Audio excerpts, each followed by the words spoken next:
KBC English Service. I'm your host Caroline Wangishi, Karo Gatata Moshero. My name is Geoffrey Mongai. News, information and entertainment. KBC English Service, Kenya's official national radio.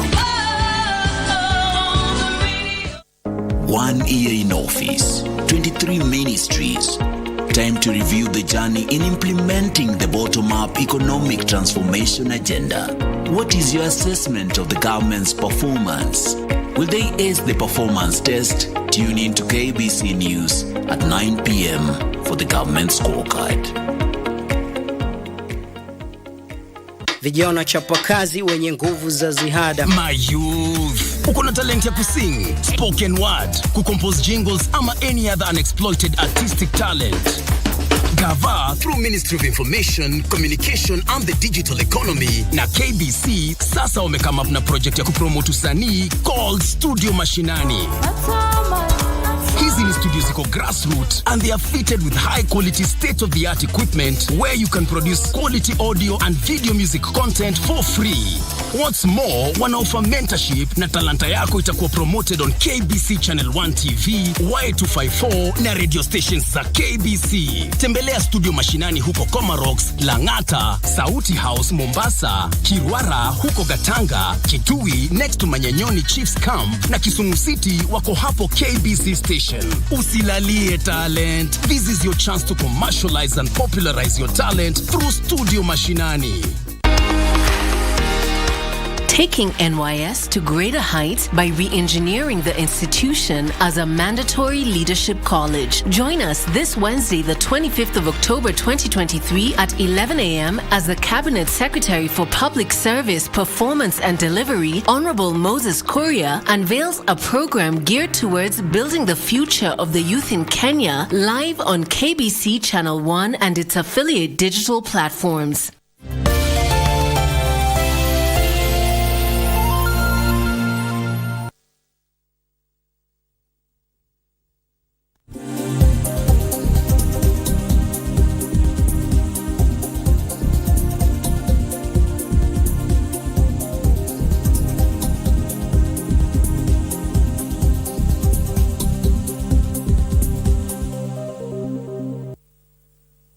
One in 10 Kenyans pursue judicial systems to get justice. This is according to a survey by the judiciary. Kenyans say their inability to get justice in court is because they cannot afford legal fees for a lawyer, don't understand the legal process and procedures, and delays in resolving cases. Naftali Oboni's family encountered similar difficulties when his father was unexpectedly terminated from his job. The IT practitioner developed an artificial intelligence tool called Wakili, meaning lawyer, which is designed to help Kenyans pursue justice by providing information on legal matters and guiding them on how to access the legal system. Wakili.org is basically a bot. It's a chat bot. This is where you can go if you have any issues. It might even not be directly law related, but it might be related to things that you face in society. And you want to know what is your course of action and you need guidance. It understands all laws in Kenya. All laws in Kenya. Meaning whether it's customary, whether it is civil, criminal, whether it is property, land, all those laws, it already understands them. And it doesn't list you the laws, it interprets for you. Launched just in October 2023, more than 2,800 people have engaged with the Wakili AI tool, seeking guidance on property ownership procedures, gender-based violence cases, inquiries, and contract drafting for employers. James Muindi, a software developer, is one of the many users benefiting from Wakili. He is using AI to draft client agreements, which is more cost-effective than hiring legal services. This has kind of helped us now formalize all our agreements with our clients, so that now, before we begin any software development project for a client, we're able to have a draft contract, a draft non-disclosure agreement agreed, and they feel at ease as a client because they know now the process is formal, and on our end it has also now reduced the costs. Some lawyers have voiced concerns that incorporating AI into the profession, much like in other fields, may lead to reduced income and a drop in the number of people seeking their services. Research consumes most of lawyers' time, because research is based on what cases you're handling and what particular area of the law. This narrows it down. Once you ask that question, it narrows it down. You don't have to start Broadway and then narrow down. It narrows it down for you. The developers aim to incorporate a voice recognition system into the program to make it accessible to millions of Kenyans. The additional system will enable those who don't understand English or Swahili seek the legal information in their native languages.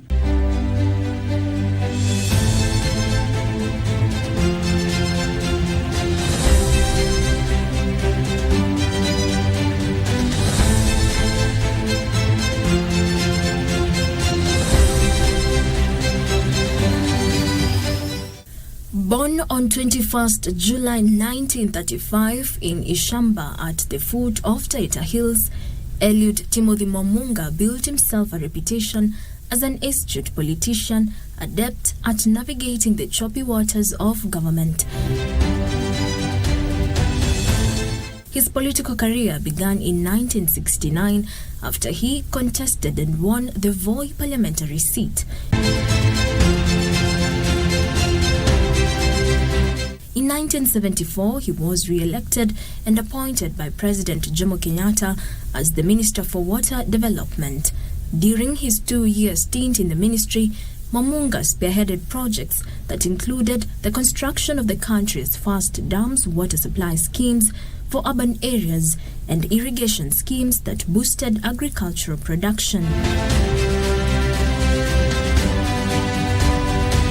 In 1976, Kenyatta switched Mamunga with Gekonyo Kiano, who had been in charge of the Ministry of Commerce and Industry.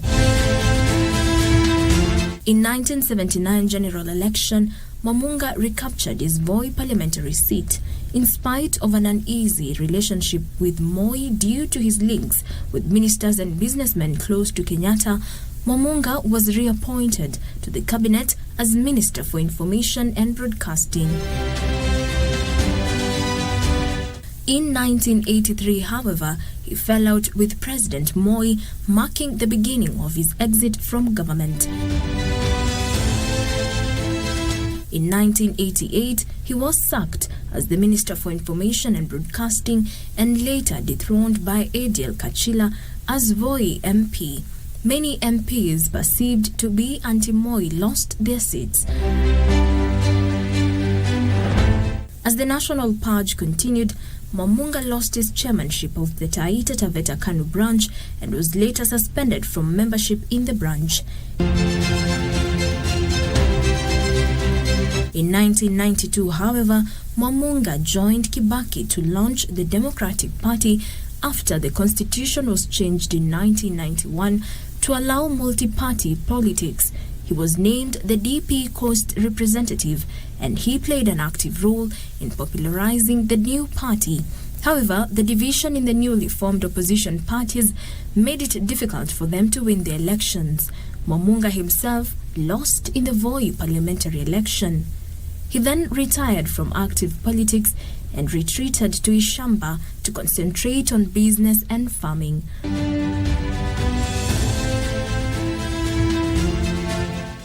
Mamunga would then struggle with ill health until his demise on June 9, 2018, at the age of 83. Jacqueline Mashujaa for the Cabinet.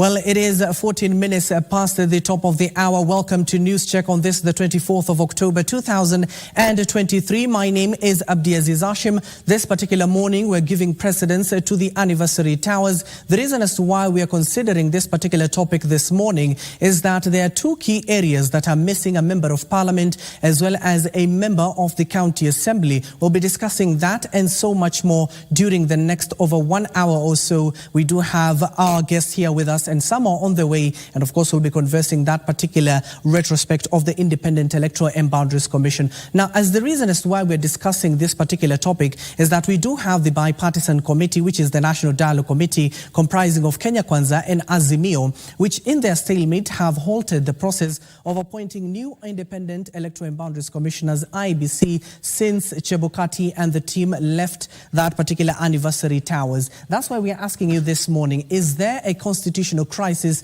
in the offing? The reason as to why we are saying that is the delayment of the appointment of IEBC commissioners at the anniversary towers. We also do have the selection panel. They have gone mum, but they are continuing with their work, but they are yet to shortlist the candidates who will be taking over those particular seats. Once they finish, they will take it to Parliament. That's why we do have parliamentarians in the House today. Well, they'll see if the commissioners are viable in that particular space. But the bipartisan committee has also caused a stalemate, given that the National Dialogue Committee has retreated in Naivasha, but yesterday they were saying they're going to go back to the talking table on matters of the cost of living. What does this mean? Where are those seats located? We start off with a conversation in the northern part of the country, Banissa. Banissa constituency has lacked a member of parliament for the last 6 to 7 months or so. This follows the unfortunate death or demise of Kulo Hassan in an accident in March 29th. And of course, the other region is in the western part of the country,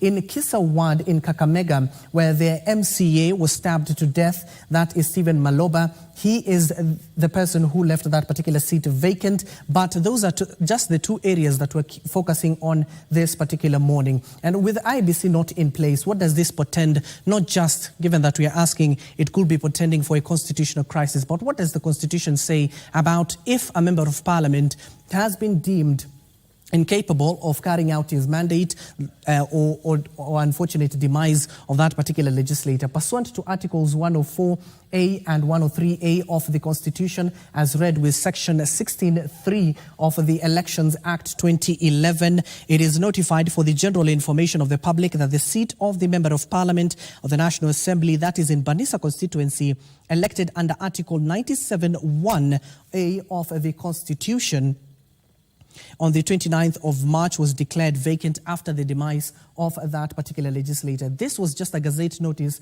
on the April 20th, and we are in October, the 24th to be exact. This was after the State of the National Assembly, that is Speaker of Moses Wetangula, declared that the Banissa seat is vacant, paving way for the Electoral Commission, which is the IEBC, to play its mandate to carry out a by-election. And this particular Gazette notice and the order by the Speaker of the National Assembly lapsed in July. 7 months later, or 6 to 7 months later down the line, they still do not have a legislator, and Kisa Ward is still missing a ward representative. Now, what does the law say about this? This was a precedence ruling that was set in the lower courts back in 2020, where the agency clearly stated that it must consist of at least 3 commissioners to be identified as an electoral commission. This was set by High Court Advocate Muthomi Thiakuli, stated that Article 250 of the Constitution stipulates that without the commissioners, there is no IEBC. That ruling set a precedence. And what finally are the ramifications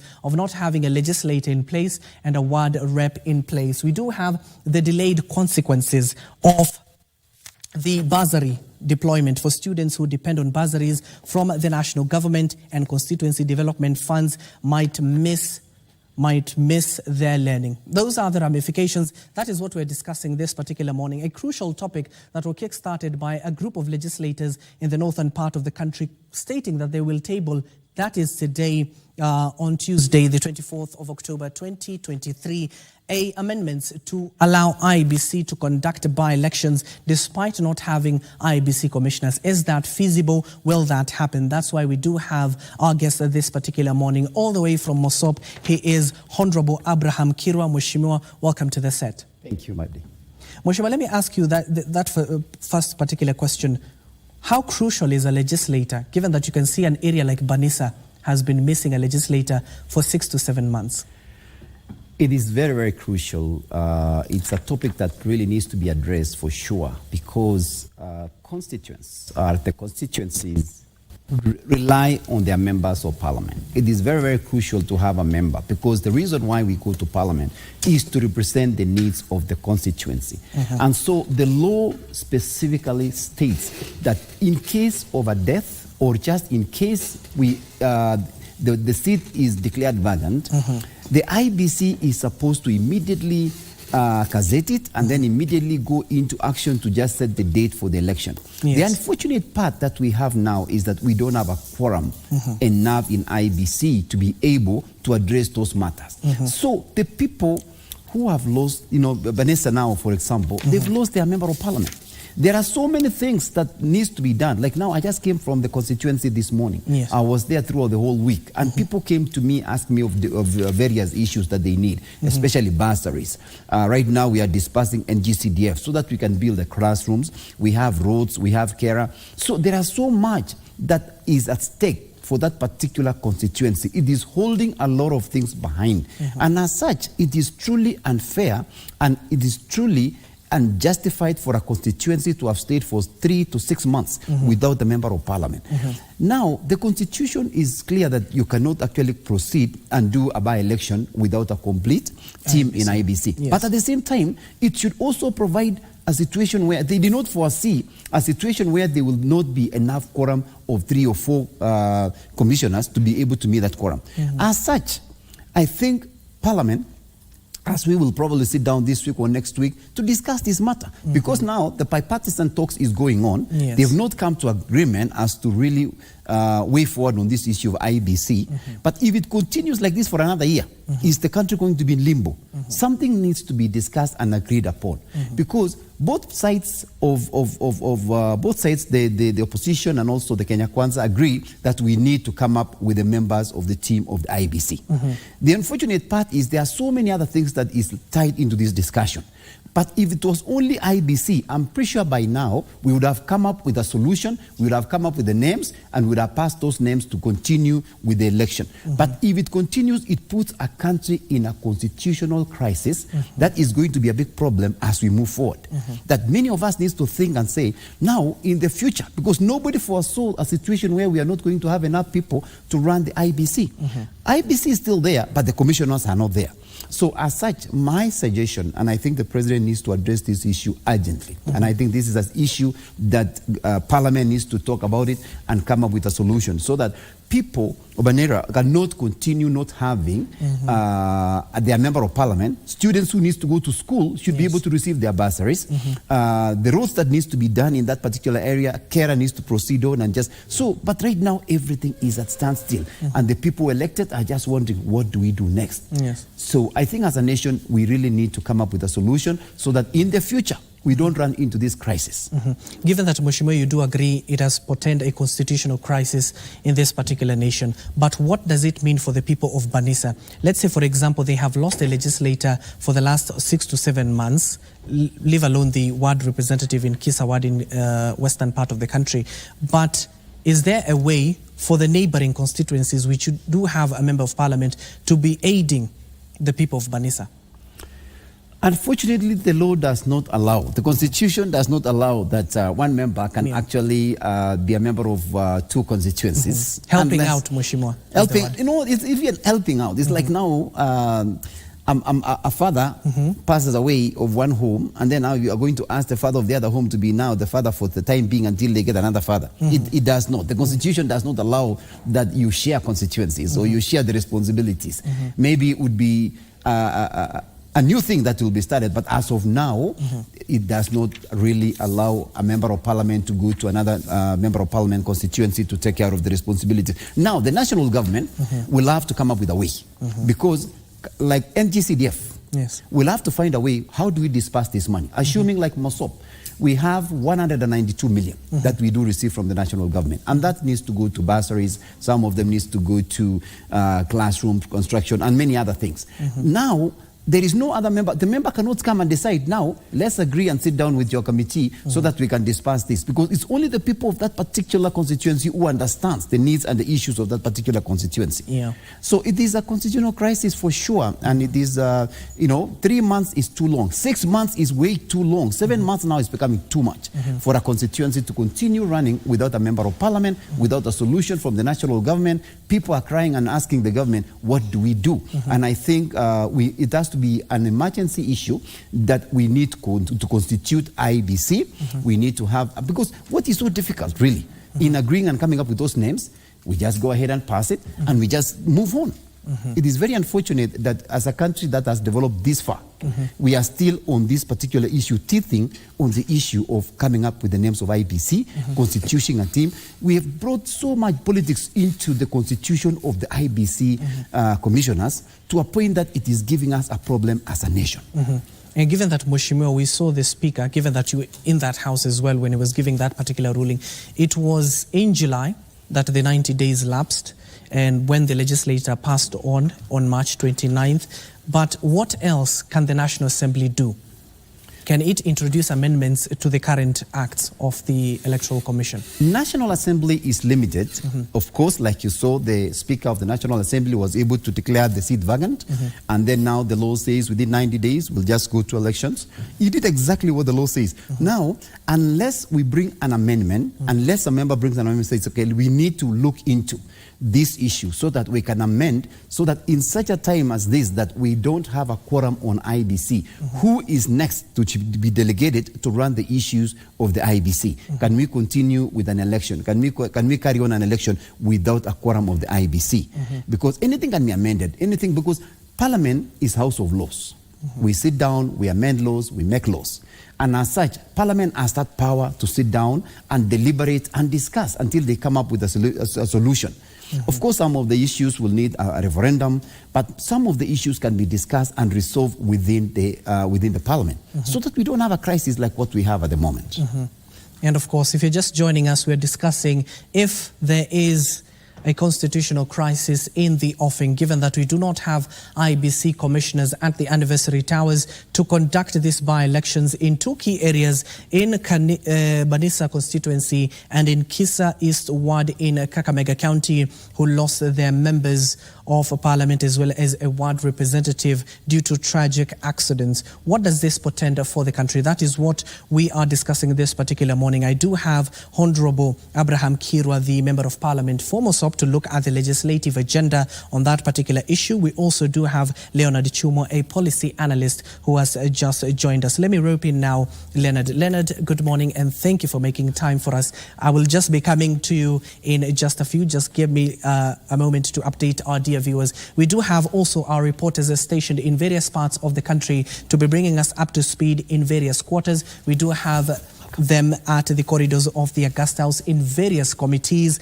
as well as press briefings that will duly inform you in our subsequent bulletins. But this particular morning, you can also join in the conversation. We are asking you, is there a constitutional crisis in the offing with IBC commissioners not in place? That is what we were posing to Honorable Kirwa this particular morning. And of course, we'll be posing in just a few Leonard Chuma. Let me go back to Mheshimiwa, given that we are sorting out Leonard in just a few.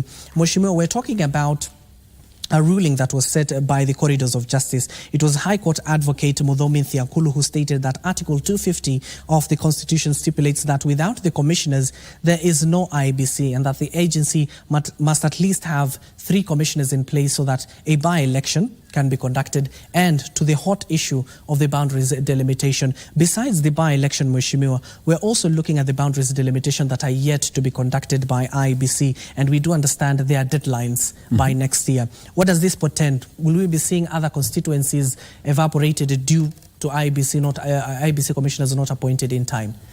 There is so much at stake, Abdi, as we look at the issue of not having IBC commissioners in place. You know, we might think that it's a small thing, but it affects a lot of issues in the country, including now the issues of the boundaries. And the issues of the boundaries cannot be started, they cannot start doing the boundary review unless we have the commissioners in place. And then two, it has also timelines. If for any reason that by March, or by February of this coming year, we don't have the commissioners in place. That means there'll be no boundary review. So it will affect a lot of things as a nation. And so I want to truly challenge the government. I want to challenge President and his government to really look into this matter. Because now 2 months we will say, okay, 2 months, 3 months, 4 months. Now we're going to the 5th month without commissioners in office. And the issues of the boundaries review is coming up in a few months. And if we don't, that means it has to move to 2025. It will not be even 2024. Closer to the election. Closer to election. And at that point now, it will be even too late to do it. So they'll say, now let's wait until the second term. So it will be very difficult for us as a nation to continue at this rate. Something has to happen, and it has to happen soon. And so those guys who are really sitting down in that bipartisan team, the discussion that is going on, they need to put aside their political agenda and look at the best interest of the nation. What do we do to make sure that we salvage the situation? What do we do? Why can we not agree on a simple matter as just appointing the commissioners of the IBC so that we can continue as a nation to govern and to make sure that we don't have crises like what we have now? And of course, this was just an example, given that the conversation started not just even, Mashujaa, 3 months or to 4 months ago that you're stipulating. It started just last week, where members of parliament drawn from Mandera North clearly came out and stated that they will be proposing amendments to the Elections Act this coming week. So as I come back to you with that particular question, let me get now to introduce now Leonard Chumwa, policy analyst. Leonard, thank you for joining us, and sorry for that technical hitch. Let me just give you that particular opportunity to just talk on this particular matter. Is there a constitutional crisis at the moment if you're seated there? Thank you, Abdi, and good morning, viewers. Really happy to hear from the voice of the representatives of the people. And Abdi, it must worry you and me that everybody cries and we don't know who to cry to. Yes. But as a country, we seem to be, so used to moving from crisis to crisis. What is before us right now shouldn't be a crisis. And we have people hired, competent lawyers, competent technocrats within the government, competent politicians like Mashujaa here. But I think we do not reflect enough as a nation. And we seem to attend to one issue at a time, and then when we finish that, we realize there was something we needed to handle 5 months ago. So what I think paid more attention is the issues of demonstrations and trying to bridge the gap between the opposition and the government, only to realize, now we are realizing that there are a few other things that are falling through the cracks. So for me, it shouldn't be a crisis. It is going to be a crisis. In attempt to pursue peace and tranquility in the country, we will also be stepping on laws. We'll be stepping on very important issues that needs to be sorted out. Yes. IBC, you need to be a foreigner in this country to know that it should be constituted like yesterday. But then when we want to please people, we want to make sure everybody is happy first at the expense of constitution, it will eventually amount to disregarding the constitution and the rights of the people to representation, and therefore development and many other things will fall through the cracks. So it shouldn't be a crisis, but it's going to be a crisis, as Mashujaa puts it. Yeah. Given that you're a policy analyst, Leonard, what policy measures can be introduced to just ensure these stopgap measures are put in place to protect the people of Banisa and Kisawad? It's adequately covered in the Constitution anticipates situations such as this. I think we know, and the greatest challenge right now is that there is an issue that is black and white, yes. The IEBC Constitution. And we know that what is holding on is what we would like to see coming out of the POMAS conversations. And it is a no-go zone because it's what seems to be holding the nation right now. Everybody wants to see what will come out of there, a miracle. And of course, we always expect miracles as a country. And so we would not like to touch that because we don't know if we touch and push them, what happens. So I think we need to grow up as a country and begin to accept that, we are a civilized nation. We have laws. We have constitutional offices. We have commissions, independent, and they need to act. And I think I challenge Mashujaa as well. The parliament is another arm of the government. And I think they have the authority. They're only very scared to use it. They have I don't think even what's going on in the Bomas overrides the role of the parliament. Yes. So I think they need to invoke their powers.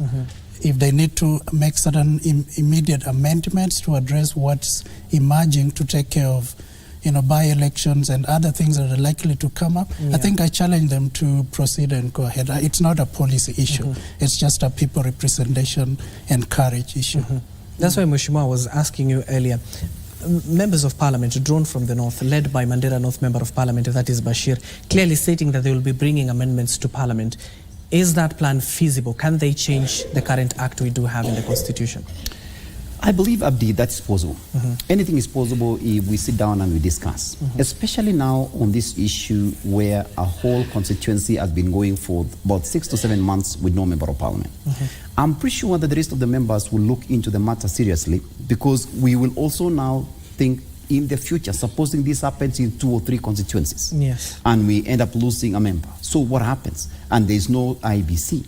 So I'm pretty sure that the amendments they are going to bring to the House, I may not have looked, I don't know what it will be like, but I'm pretty sure it will be something to address a situation like what we are now. So that in the future, if something like this happens again, we will not be in the same crisis. Because I'm pretty sure most of the members from the constituency has moved to the neighboring constituency seeking for help. But the member of parliament will not be able, because the resources that he has is only enough for the members of this constituency. And so as such, because they've received numerous requests, they've decided to bring this matter into parliament so that we can sit down as members of parliament and really come up with a solution.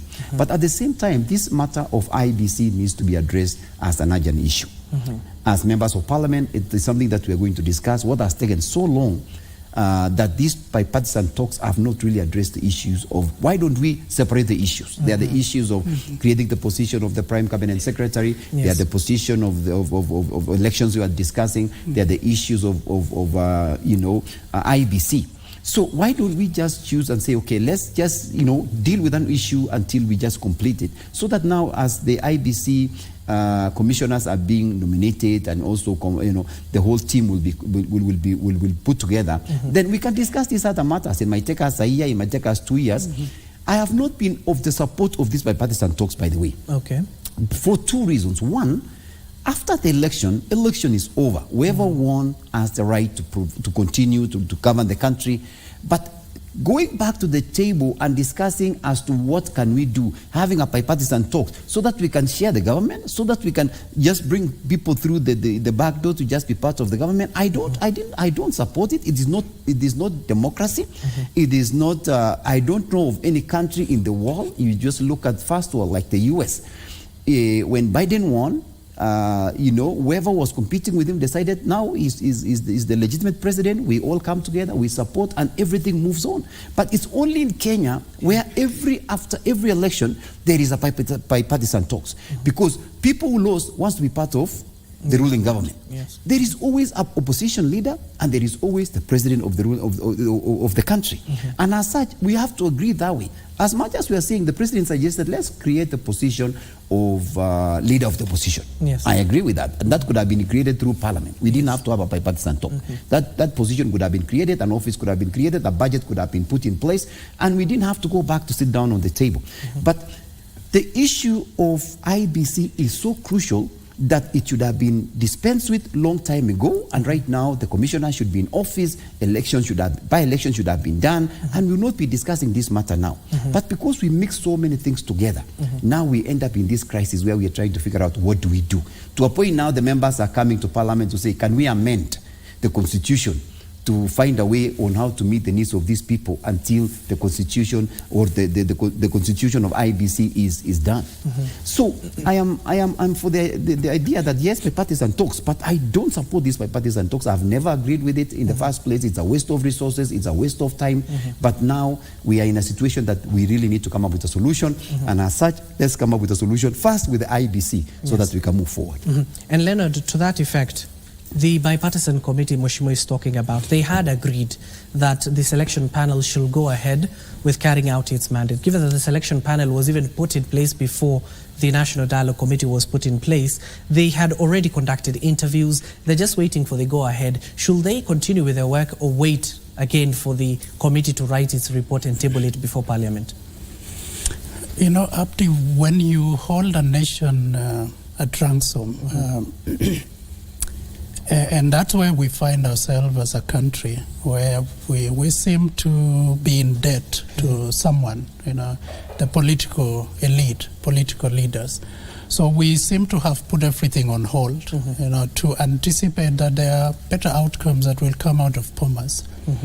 I am neither for nor against the bipartisan talks. I think I'm waiting to see what are the outcomes. I think that's what will determine really if it was worth or not. And you know, we are aware that there are court cases being filed now against what's going on. And I'm happy for this country. And the people in Bomas need to be aware that patience is running out. We know that we needed a country that is pulling together, and we gave a chance to conversation, which I think is progressive in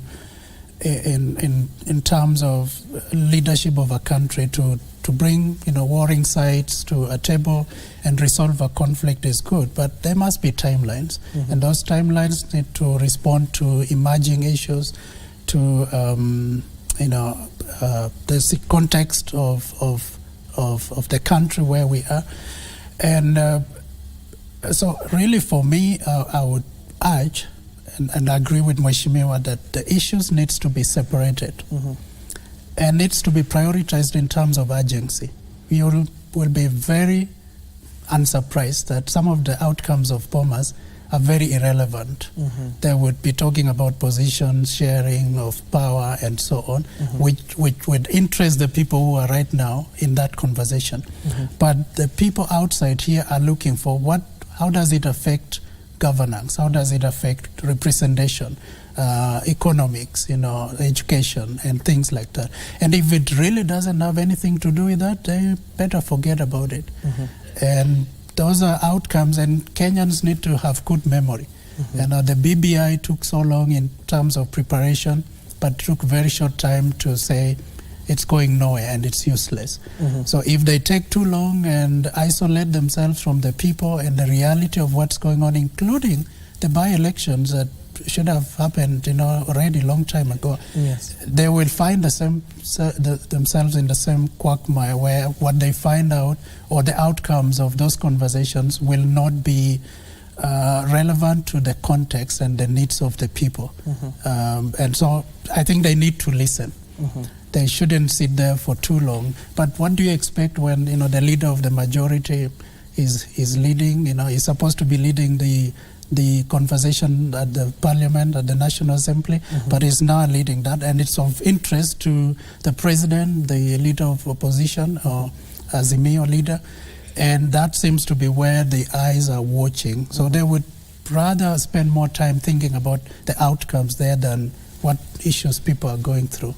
And Mheshimiwa, given that they have gone back now to the drawing board, yesterday the committee was saying that they need to go back to listening to experts around the world, around the country, to diversify and dissect this issue of the cost of living so that they can address it. We do understand it's an emotive and a current issue that is facing every Kenyan in this particular country, but the issues they have already dispensed with, would it not make sense that they allowed the selection panel to carry out its mandate and shortlist those 10 commissioners, and then the National Assembly can take over by vetting them and then approving them? And that would be the logical way to go about it, Abdi, but it's not the case. Because now, you see, this has been going on for several weeks. It's getting into months now. And when you look at the results or what has come out of these bipartisan talks, it's not really much because they've not resolved this issue of IBC. They've not resolved this issue. There's so much that now they're going back to say, okay, let's discuss the issue of the cost of living. The cost of living is an international issue. It's not only the Kenyan issue, it's not only the African issue, it's a national and international issue that is affecting everyone. If you go all over the world, the cost of fuel is gone up, the price of fuel is gone up, so it will affect everything. You go to US, they're complaining, the cost of living is high. You just hear in Uganda, the same thing. Here in Kenya, it's the same thing. So now, they're going back to the table to discuss now the cost of living. And then they want to bring the experts. Now, this will go until Christmas. So it goes until Christmas. They're going to break for Christmas, and then they'll come back again next year. They pick up from there in February to continue with the discussion of these bipartisan talks. And then at the end of the day, the country is in limbo. We have not come up with a solution. I think people need to be extremely serious on some matters. We have a situation where members of a constituency have not had a member of parliament for 7 months. And we are still continuing with bipartisan talks with no solution as to what we are doing with the IBC.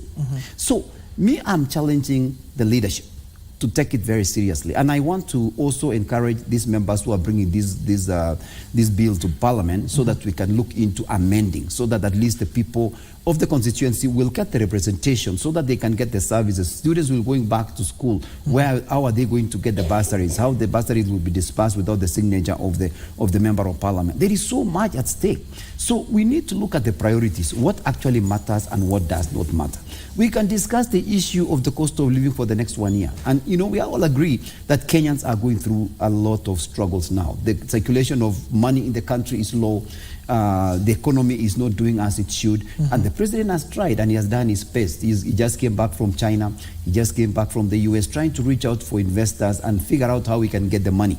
I sit in a committee of public debt in Parliament, and we look at the debts that we've incurred as a nation. And I want to tell you, we are in debt. As a nation, we reviewed several loans that we took, the last few years, the loans that we are taking now, and where the country is going. We have to be so careful so that we don't default in our loans. So a country has so many other priorities that we need to look into those and say, what do we do to make sure that this country will continue to get better and better? I agree that they can discuss the issues of the cost of living so that at least we figure out the common mwananchi, mama mboga, boda boda, and also the mzee kwa village will get something to support themselves. But at the same time, we have to look into this constitutional crisis, what is going on. So, but if we bring all things together and mangle them up and mix them up, and then there's no solution out of it, then it will be something that we are sitting down, we drink tea, we go to Naivasha, we come back, we go to Mombasa, we come back, and we say we are still having the bipartisan talks. And it can continue for years until the end of the term.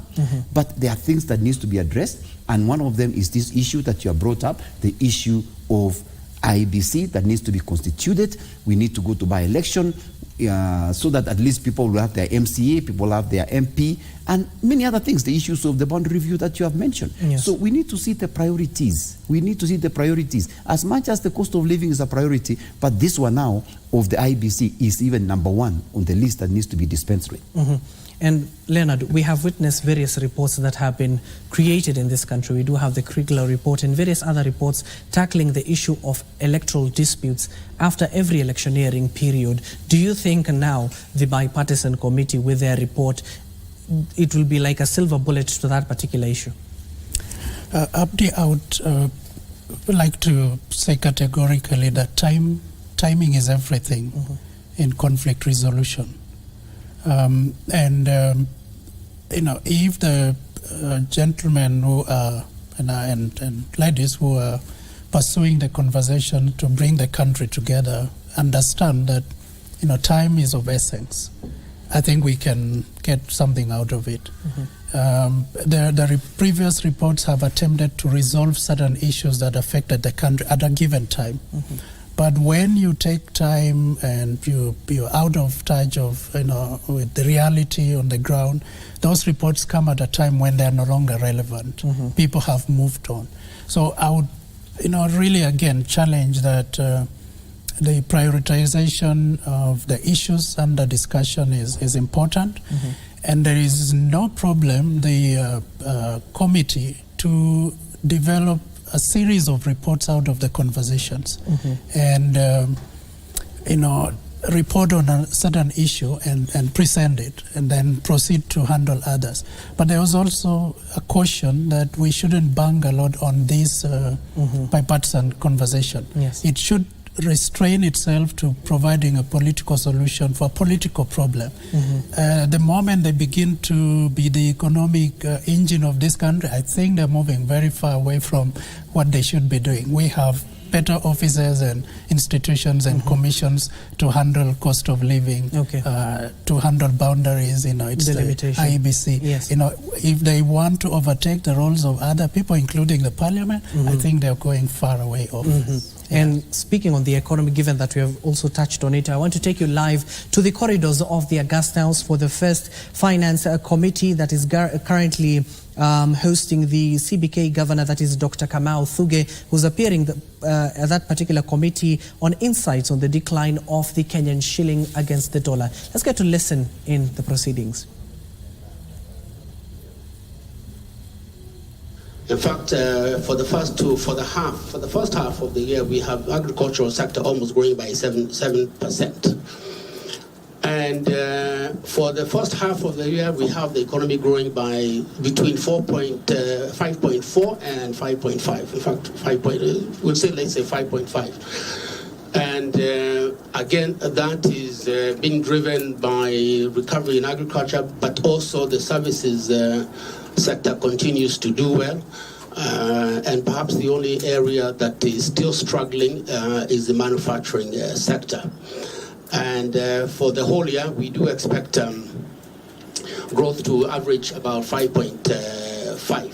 And again, just for purposes of comparison, we expect global growth to be about 3%, which is a deceleration from last year of 3.5. And also for sub-Saharan Africa, we expect growth to be about 3.3%. So relatively speaking, we are doing relatively well compared to the other countries. Regarding inflation, Chairman, inflation did accelerate. As you know, we have a band. We have a band that we try to ensure inflation stays within a band, and that is 5% plus or minus 2.5.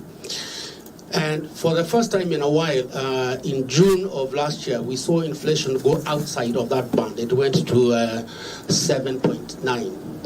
And it stayed up beyond the 7.5 for almost a year, reaching a peak of 9.6 in October of last year, and only to fall and to come to within the range in August.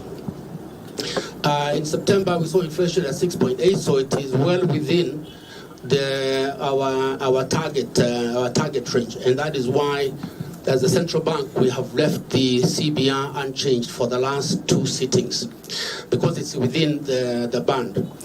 And although maybe it is not an issue for this discussion, perhaps when we have the retreat, Chairman will be able to take you and the committee through our new monetary policy framework and implement it, and how we're implementing the new monetary policy framework. So inflation now is within the range. The main drivers of the inflation has been a decline in food inflation. We've also seen the non-food, non-fuel inflation also stabilize. However, we still do see fuel inflation somewhat elevated. But in terms of going forward, we expect inflation to continue to decelerate, and we do expect food prices to continue to decline. On the external side and the balance of payments, we have seen the current account narrow quite significantly this year from two reasons. One is that partly because of the exchange rate, we've seen the level of imports decline quite significantly. Through the end of August, for the first 8 months of this year, we had imports contract by almost 14%, compared to the same period last year. Now, the exchange rate is part of the story, but also we've seen a slowdown in the importation of machinery equipment, reflecting the fact that the government has also slowed down on some of the projects, or has completed some of the projects that it was implementing, and this has reduced the need for importation of machinery and equipment. And then finally, there's also been substitution. Now with the exchange rate favorable, there is some substitution of people who are importing, who are now producing locally. And we can see that because when we look at regional trade, we see manufacturing actually has increased quite significantly this year. That is manufacturing exports to the regional market. We've also seen steel and iron has also increased in the regional market. So similarly for tourism, we've seen tourism has done very well. The arrivals as of August, around August, was a 34% increase over last year. So in fact, tourism has gone back to pre-COVID levels. So tourism is also doing well. And finally, on the inflow side,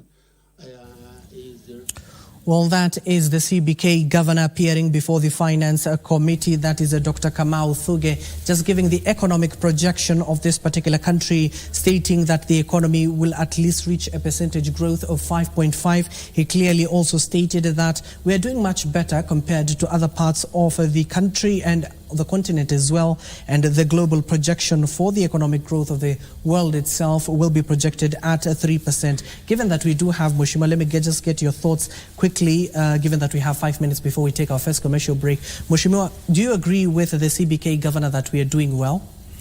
Unfortunately, I don't. Looking at the rate at which the shilling has continued to lose against the dollar, as much as the economy of the country might be rising and is just continuing to grow at a very slow rate, I don't know what is happening that we are truly losing. The strength of the shilling is losing on a daily basis. Today, the exchange rate is at 152, 53 shillings to a dollar. Now, a few months ago, we were at about maybe 130 something. Then last year it was, so it continues, the shilling is continuing to lose against the dollar. One of the reasons, of course, is because of the exports. We don't export as much, we import a lot. And then true is that our economy has kind of stabilized a little bit, but some way, somehow, we have not taken off. And then two is actually the cost of fuel. As much as we are saying that we are getting better, but the issue of Ukraine, the issue now of Israel is affecting the cost of the fuel. And if the fuel is going up and we are continuing to buy fuel using dollars, that means we are going to give away so much of our dollars to a point that the reserve of the dollar that we have is so low, and then the dollar strength, the shilling will continue to go down. So as much as the governor of the central bank is saying we are doing better than many others in our region, I want to say that our country, actually, our shilling is continuing to lose, and if it continues at this rate, I want to tell you, it will, the cost of living will even get worse, because everything that we import is imported in dollars. If we are importing oil, cooking oil, we use dollars. If we are importing the fuel, we are using dollars. Whatever we are doing, we are using dollars. That means we are really using a lot of the dollars that we had in the reserve, and the shilling will continue to depreciate. The cost of living, of course, is another issue. But if we don't sit down and find out, why is it we were able for a very long time to stabilize the shilling? Why is it all of a sudden, in a few months, in the less than 1 year, the shilling has depreciated even more than before? So why can they not sit down at central bank and also with the economic advisors and figure out how are we able to stabilize the shilling before? And right now, the shilling is actually running out of control. Okay. Leonard, your thoughts on that? I don't disagree with Dr. Thuge fully. The way economists, forecast economic development of a nation is informed by indicators that most of the time would not be very physical in a lay, for a lay person. But of course, the role of a government is to keep its people optimistic and look forward to a better future. So we need to proceed with caution.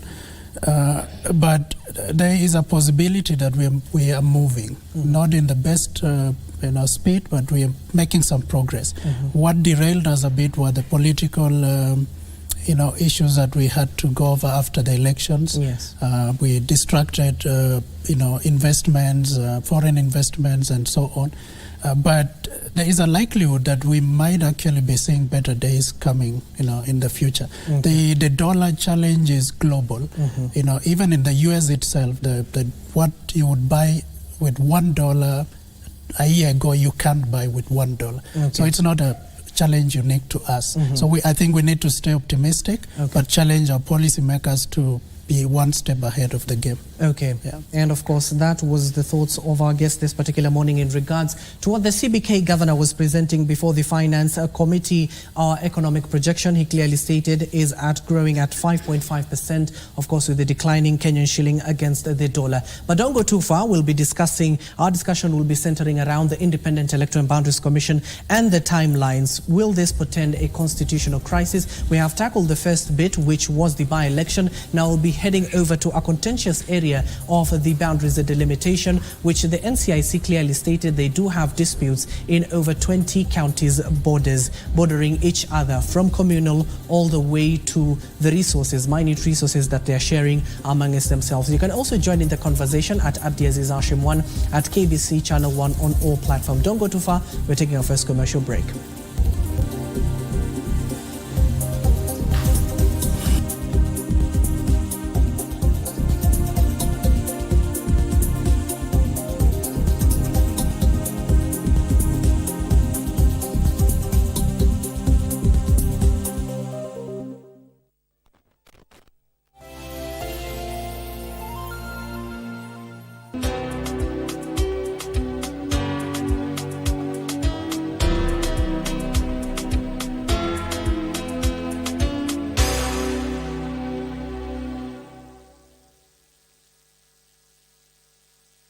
One year in office, 23 ministries.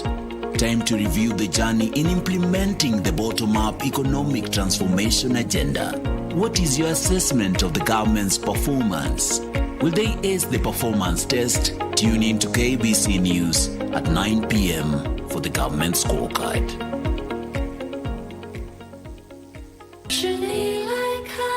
Just look at us. We make a really good team, don't we? Cheers. I came here right after my graduation. This job was a big deal to me. But I totally blew it. And somehow I just feel like this is the best I can do. Like I'm just not good enough for something bigger. Who says that you aren't? I've read your proposal. I can tell you've got a lot to offer. Jason, you hear me? Just hang in there. Jason, just stay with us, okay? Everything's gonna be fine. He needs to get some circulation. Just step back. Okay. All right, what do we need to do?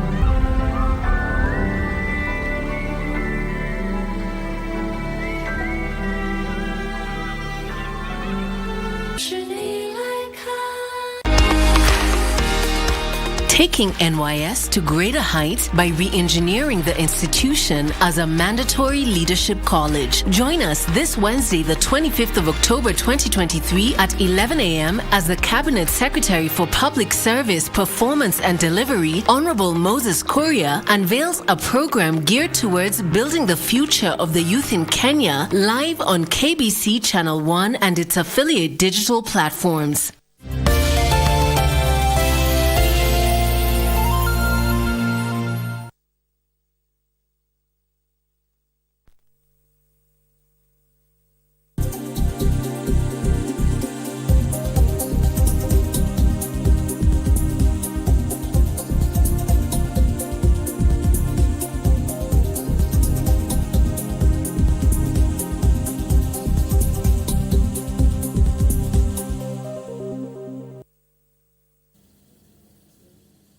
Welcome back to the show. This is our second segment of our show on this 24th of October 2023. We're discussing the constitutional crisis that is potent for the Independent Electoral and Boundaries Commission, IBC, with no commissioners in place, with a selection panel yet to even shortlist those candidates. And of course, the matter is before the National Dialogue Committee, who are clearly stated yesterday they are coming back to the talking table in matters of the cost of living. What does this portend for areas that do not have a legislator and a ward representative? You know, you cannot predict death. That is just a way of life. And that is what just happened to the members of Banisa constituency and Kisa East Ward in Kakamega County. We also do have our reporters stationed across the country, more specifically to the corridors of the Augusta House. If you did not join us, we had a link from the Finance Committee where the CBK Governor Dr. Kamau Thuge was giving the economic projection. We also do have our reporter, that is Parsayo, before a committee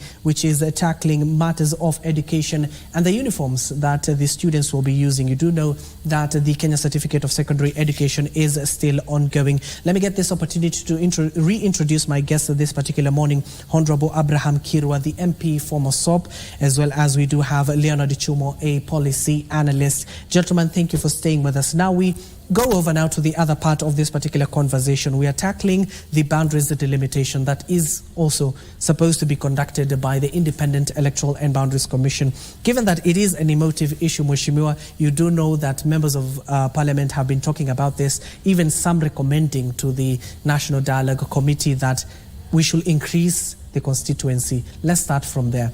Given that we do not have conducted the boundaries delimitation itself, should we even be thinking of increasing the constituencies?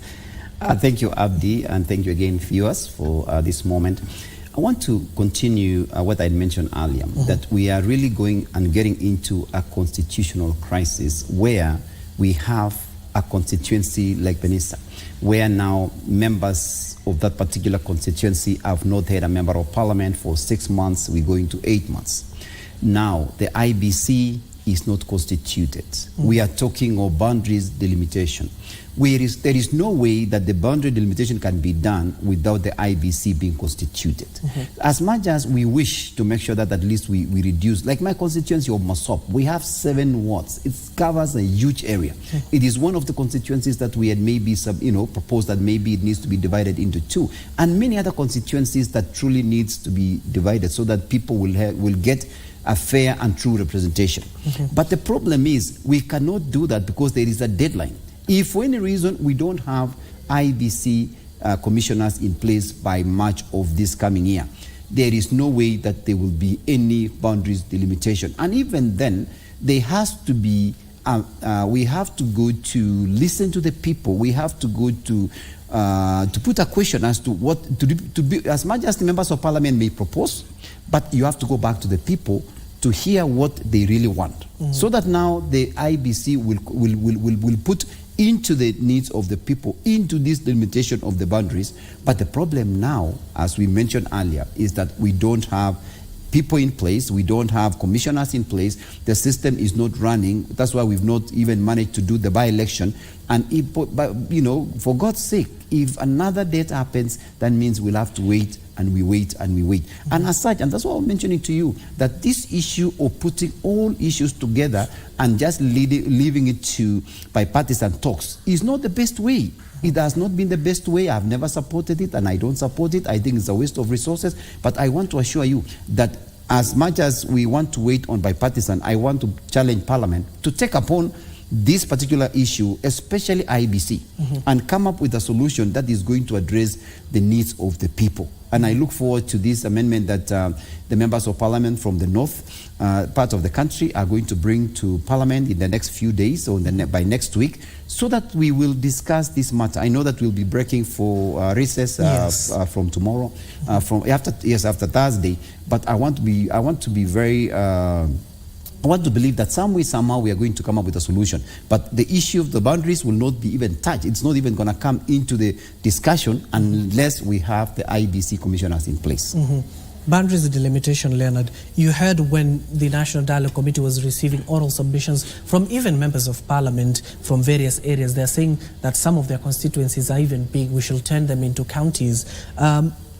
and we have NCIC clearly stating that 22 of them have issues.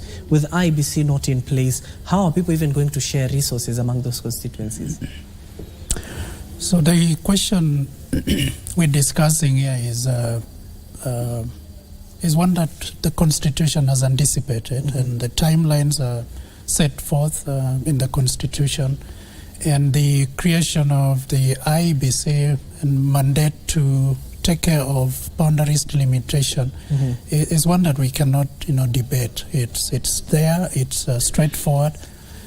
So aside from the failure to constitute, the IBC properly and urgently, I think we also have the problem of all our issues being political.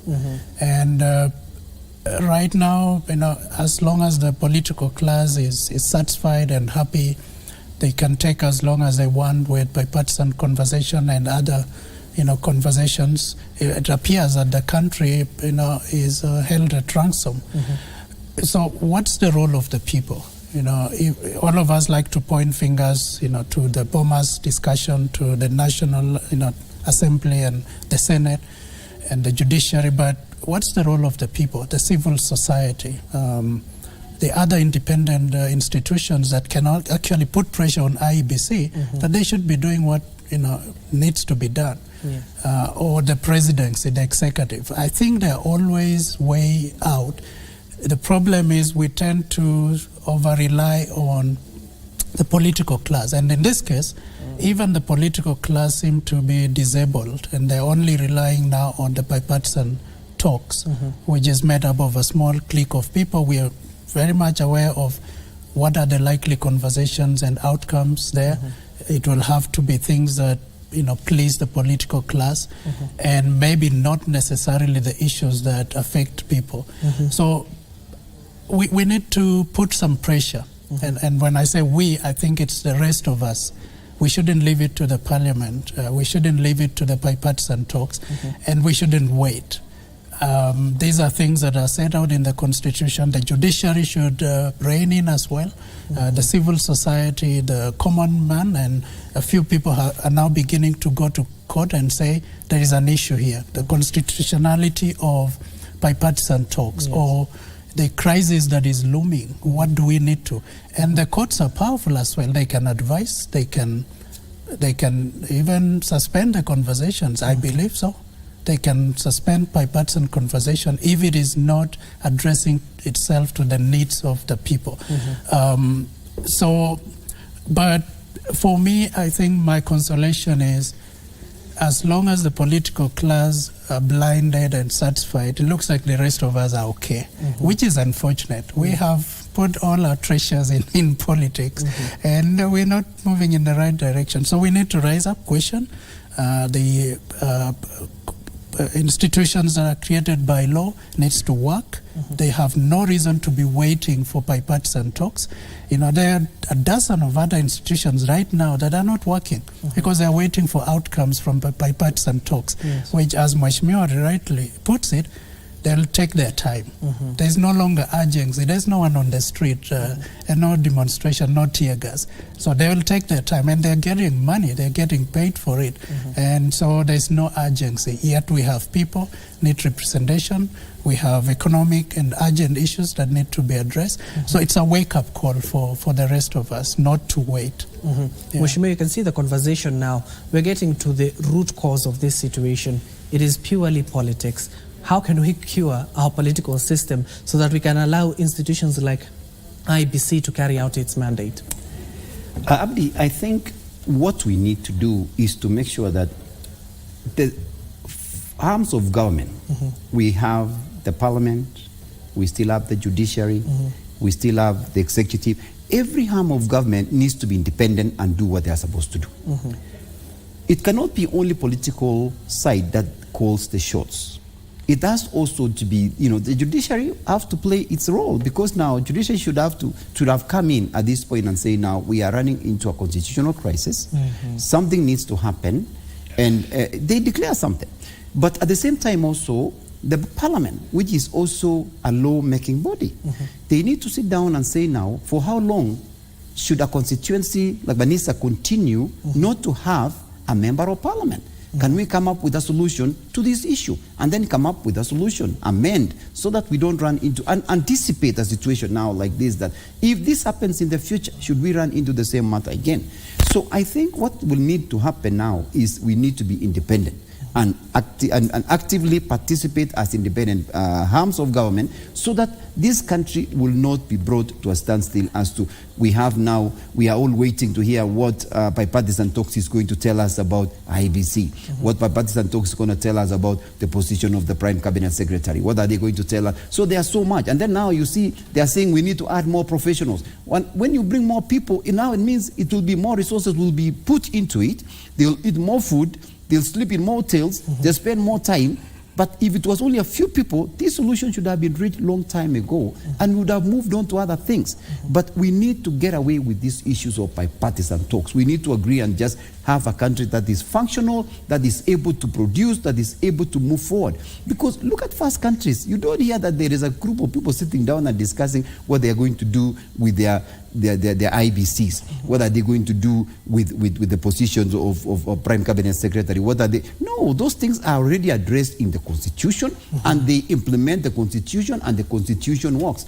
And I really want to thank the President, because at the pace, at the rate the President is running this country is amazing. What he has managed to do in 1 year could not have been done in several years. So I want to thank the President, but I also want to challenge him now to just crack the whip a little bit, because now, as much as we have the leader of majority leader in Parliament is part of the leaders on these bipartisan talks, let's bring this thing to an end, so that we have a solution. This is something that can be done in 1 week, and we just bring this thing to a conclusion. We write a report, bring it to Parliament, pass it if we agree to it, and then we move on, so that we can constitute IBC and many other issues that is being addressed here. Leonard, to back your statistics is that even one of the pollsters clearly did a polling this particular year on the bipartisan talks itself. Many Kenyans are already fed up with the conversations that are happening within that particular dialogue team. If the Constitution has stipulated the timelines, why are we trying to reinvent the wheels? It's unfortunate.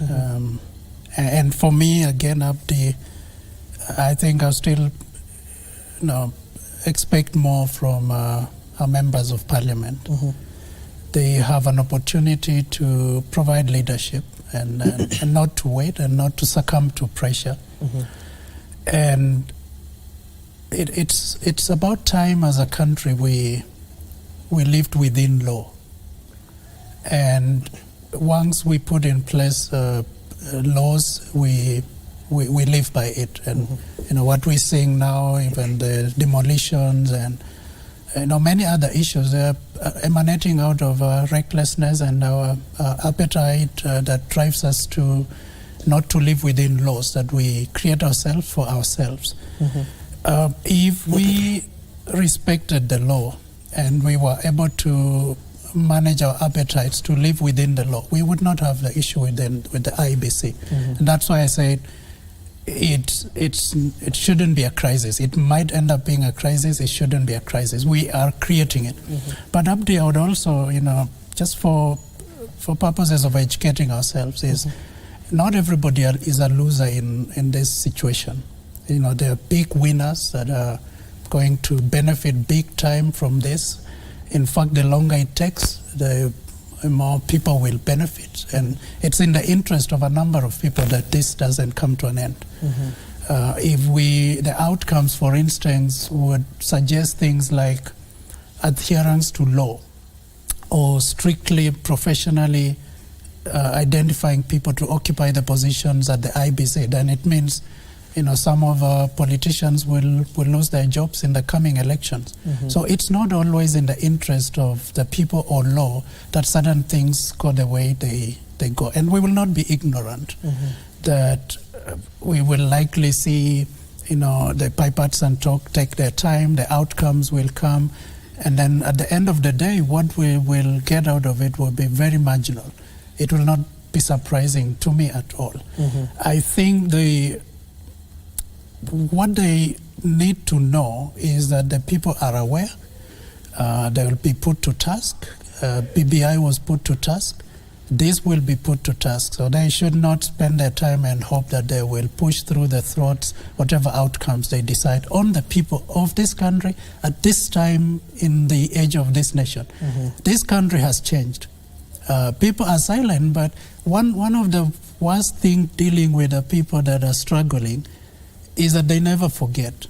You would think they forget, but they don't. Politicians thrive from the challenges of the populations, but what they forget is the poor people don't forget, suffering people don't forget. They don't forget what happened during the demolitions. People lost lives, property, and so for bipartisan committee members, it should not be lost on them that people are expectant, but they will also move on if they're not coming up with the solutions. Kenyans are resilient. They will develop mechanisms to move on, to deal with economic crisis, to deal with division on tribes and ethnicity. And so it's for them to move with speed. They had an issue that they need to resolve. Let them come up with it. I know they're resolving other issues, the constitutionality of the bipartisan talks. I think there are also people with minds there. They know that if we proceed in this manner, we will be questioned. So they're now trying to pull in experts. They're trying to anticipate challenges such as lack of proper participation. So they're trying to do that to resolve that. What they forget is the clock is ticking on them, and what comes out of there may not be of use to this country.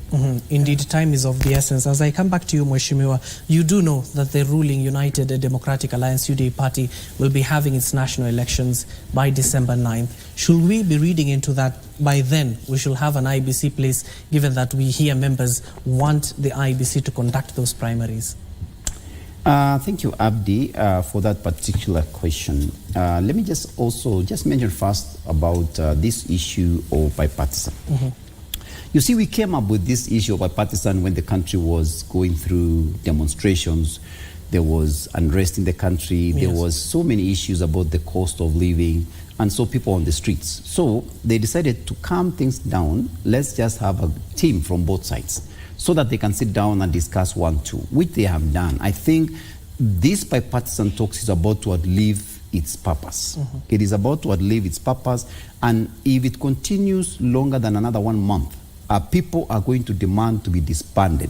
And I will be one of the people who are going to bring this proposal to disband the issue of bipartisan talks, because it is taking too much resources with no results out of this particular talks. So it's something you're working on? I will bring it myself, because I don't agree with, it has taken longer than it should have. We should have seen the results. We should have come up with the report. We should have implemented the report. But if it continues like this and we are going back, we will be breaking for recess. The Christmas is around the corner, and then we say this thing will be concluded next year. It will not have served the purpose. So the country is ready to move on. The country is ready to see the cost of living coming down. Everybody is ready to see the new IBC in place. So the UDA is planning to have its election from grassroots in December. And they are hoping that IBC will be in place by then, so that at least it will look credible. But if for any reason it is not in place, that means there will be some changes into the timelines of the elections of the UDA. And they might choose to proceed on without IBC, but they would have wanted the IBC to be in place so that they can recognize whatever they are doing.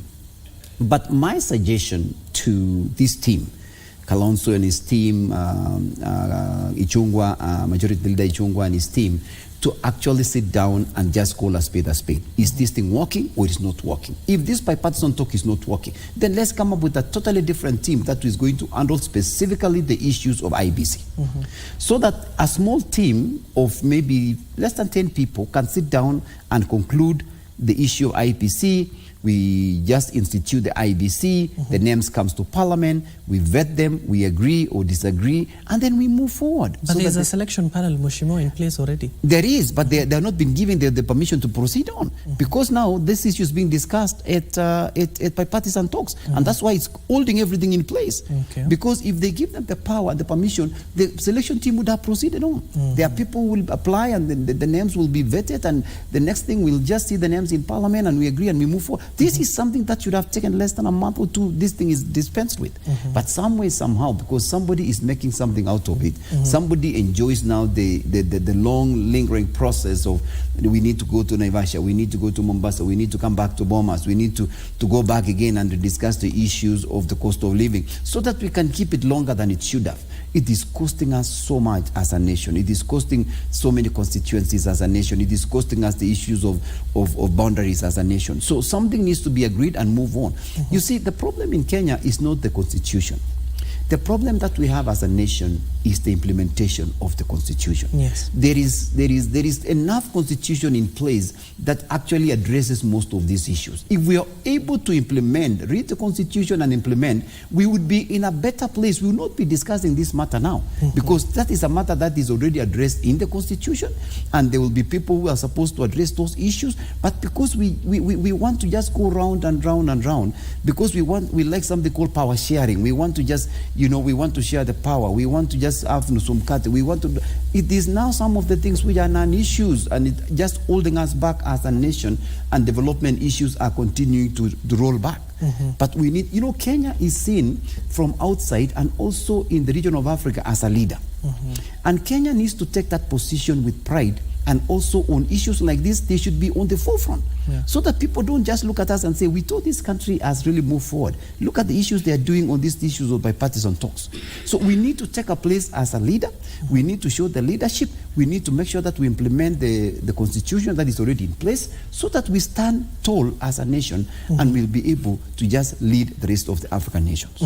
Leonard, now the committee has come back, they're saying, just the way you've said, they are looking now for experts to converse on matters of the cost of living. What is lacking in this country that the government has not yet implemented that the bipartisan team can do to alleviate Kenyans of their current situation? I think they are rewriting their job description to the best of my knowledge and attempting to legitimize their output from the conversations.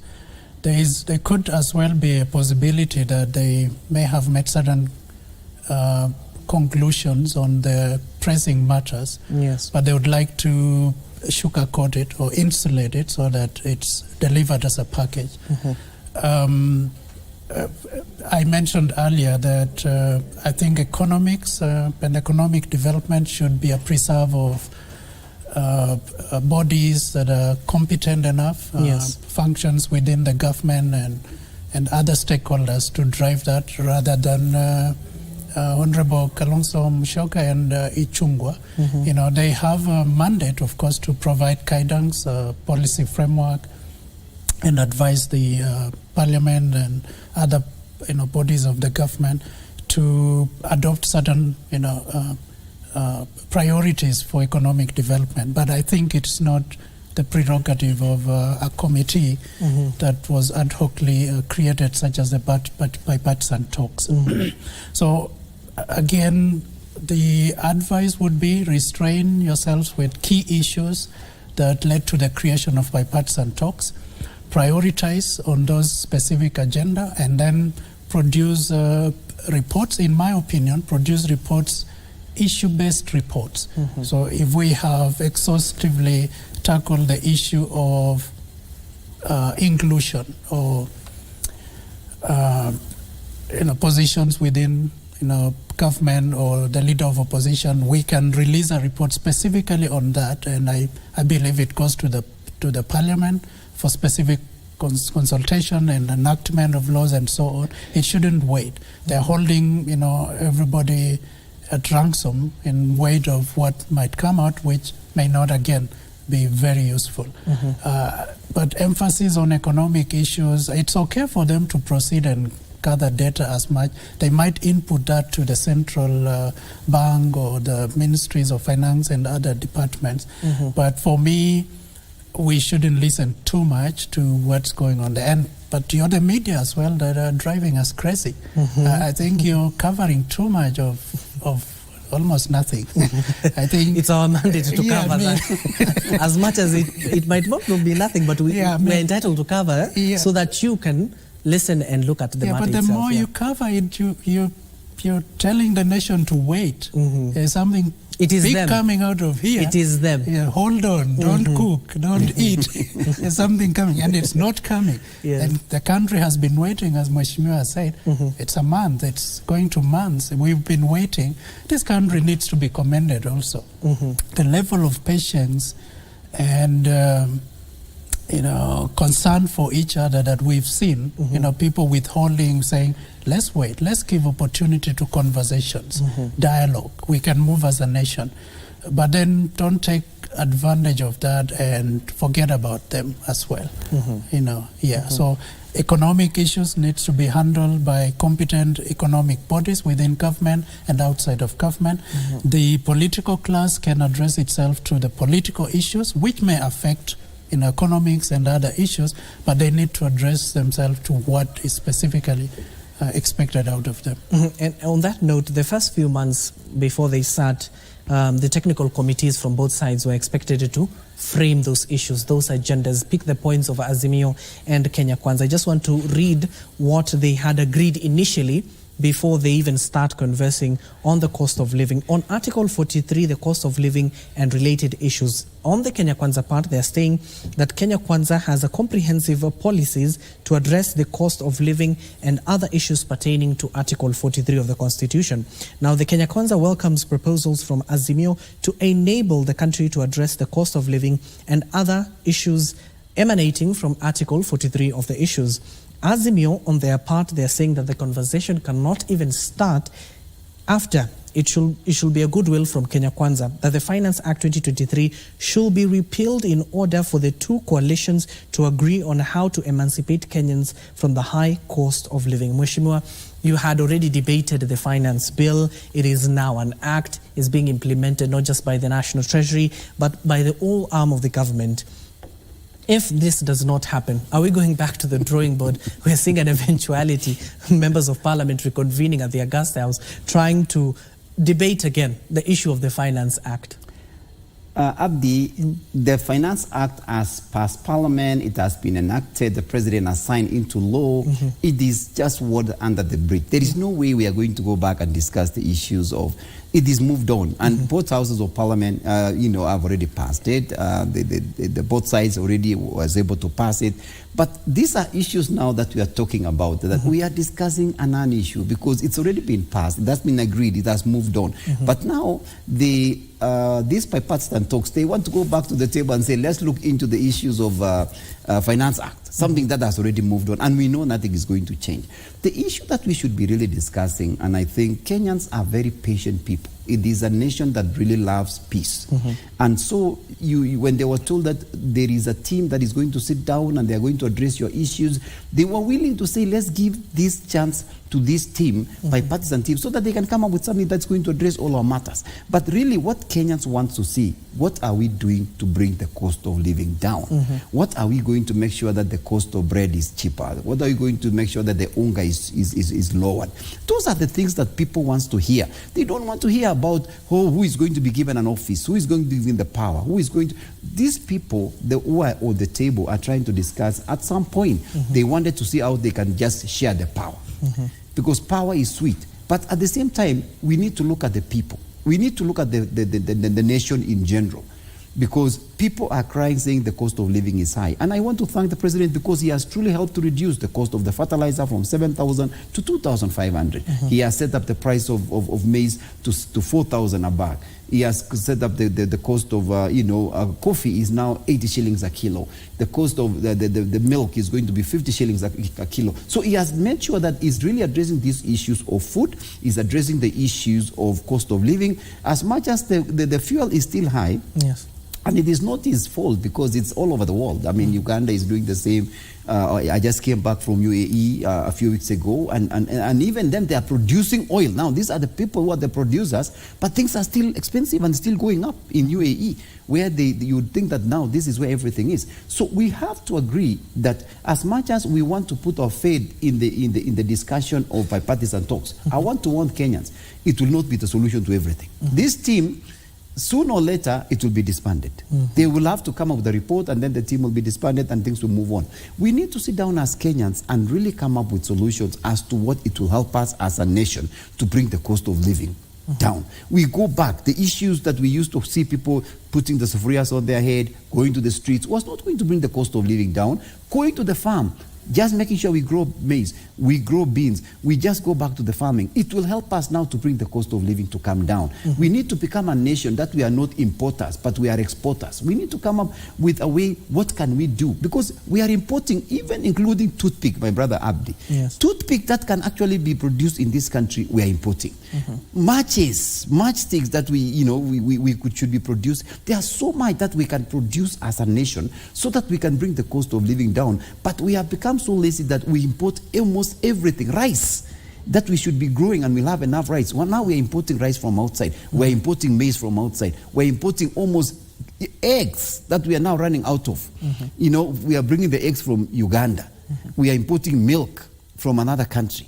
These are things that this country has been blessed with very good weather. We have very good soil that we should be producing these things, but we are importing them. We have become net importer instead of becoming an exporter. So we need to really sit down and go back to the drawing board and go back to the basics as a nation. Those are things that we should be discussing. If those things were discussed now on bipartisan talks, I would support it. But now we are discussing the issues of mandasi, we are discussing the issues of power sharing, we are discussing the issues that is not going to help the common mwananchi, and it's taking too long, longer than it should. So we need to go back to the basics as a nation and really look on some ways on what we can do to make sure that we are exporting instead of importing. The little things that we should be, the small things. Kama mboga inatoka outside the country. Yes. Beans is coming out from outside the country. Mahindi inatoka outside the country. And we have enough rains. Right now we were just worried about El Nino, that it was going to cause a lot of havoc in the country. But now that that's gone down, but we still have short-term rains, we should be just thinking of what can we use this time to grow short-term, these short-term rains. We should be able to do beans and some of the crops that will be harvested within 2-3 months. And then we'll have enough food. But right now, we are importing food. We are not able to feed our own nation. Rift Valley, which used to be the breadbasket of this country, if you go there, they no longer grow wheat. The wheat has really gone down. Maize, that we grow a lot in my constituency, Mosop, and in the North Rift. Yes. This year, we're expecting at least 45 million bags of maize in the whole country. 43 million is coming from the Rift Valley. But we need to make sure we increase. You go to Nyanza, you go to Western, we should really go back to the farm and make sure that the produce, the farm inputs are cheaper so that the farmers will go back to the farm.